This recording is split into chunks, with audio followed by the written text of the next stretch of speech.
अस्सलाम वालेकुम guys, welcome to my YouTube channel mix info. तो आज की मेरी वीडियो का टॉपिक है जी हीट स्ट्रोक यानी कि लू लगना। तो जैसे जैसे गर्मियां बढ़ती हैं हीट स्ट्रोक के केसेस भी बढ़ना स्टार्ट हो जाते हैं। तो आज हम लोग बात करेंगे कि हीट स्ट्रोक होता क्या है, इससे बचना कैसे है, इसकी वजूहात क्या है और इलाज कैसे किया जाता है। तो सबसे पहले ये कि हीट स्ट्रोक होता क्या है। तो सिंपली ये कि जब आपकी बॉडी जो इसका नॉर्मल बॉडी टेम्परेचर है 98.6 फ़ारेनहाइट, जब इसको बरकरार या मेंटेन नहीं रख पाती और ये बॉडी टेम्परेचर बढ़कर 104 या 106 फ़ारेनहाइट पर पहुंच जाता है, शदीद गर्म हो जाता है, तो इस हालत को हम हीट स्ट्रोक बोलते हैं।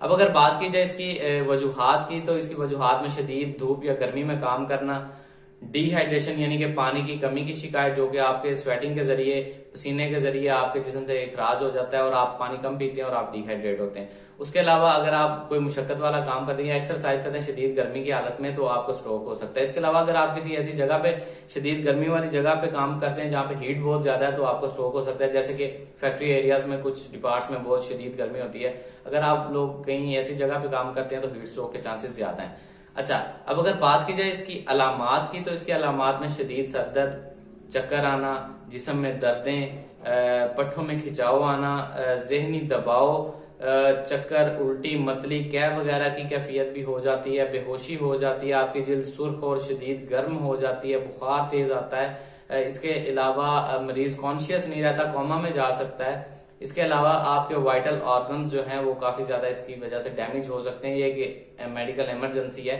और इसको एज सुन एज पॉसिबल इस पेशेंट को हॉस्पिटलाइज हो जाना चाहिए, क्योंकि खुदा न खास्ता इससे मौत भी वाक़ हो सकती है।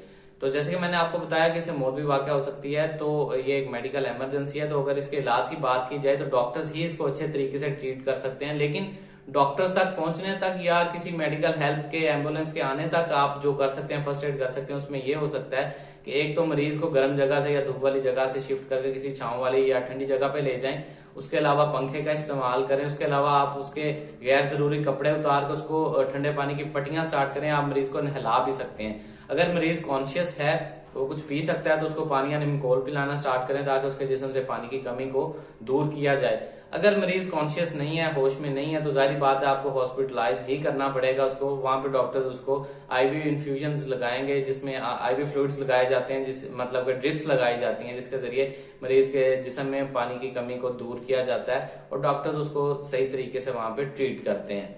अब अगर बात की जाए कौन सी एहतियाती तदाबीर है जिससे आप इससे बच सकते हैं, तो उसमें शदीद गर्मी या धूप में निकलने से गुरेज करना, यानी कि दोपहर के कुछ चंद आवर्स जो होते हैं शदीद गर्मी या धूप के, उसमें बाहर निकलने से परहेज करें।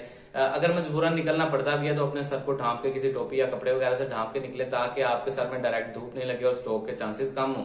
इसके अलावा आपने डिहाइड्रेट नहीं होना, पानी की कमी नहीं होने देनी, वक्तन फक्तन पानी पीते रहना है, ठंडे मशरूबात का इस्तेमाल करना है। एक चीज और आपने जरूरी याद रखनी है कि आपने चाय, कॉफी, कोल्ड ड्रिंक का इस्तेमाल नहीं करना, क्योंकि ये चीजें आपके जिस्म में शदीद पानी की कमी की वजह बनती हैं और स्ट्रोक के चांसेस बढ़ जाते हैं। खुले ढीले ढाले कपड़े पहनने हैं, टाइट कपड़े पहनने से परहेज करना है, काले कपड़े पहनने से परहेज करना है और हल्के रंग के कपड़े पहनने। आपने पानी का ज्यादा से ज्यादा इस्तेमाल करना है। फ्लूइड्स कोई भी, मतलब कि आप नींबू पानी पी सकते हैं, फ्रेश जूसेस पी सकते हैं, इन चीजों का इस्तेमाल ज्यादा से ज्यादा करें। ठंडे मशरूबात का इस्तेमाल करें, गर्म चीजें खाने पीने से परहेज करें। तो उम्मीद है आप लोगों को ये वीडियो पसंद आई होगी, इसकी इन्फॉर्मेशन पसंद आई होगी। तो अगर आपको वीडियो पसंद आई तो वीडियो को लाइक करें, चैनल को सब्सक्राइब करें। अल्लाह हाफिज।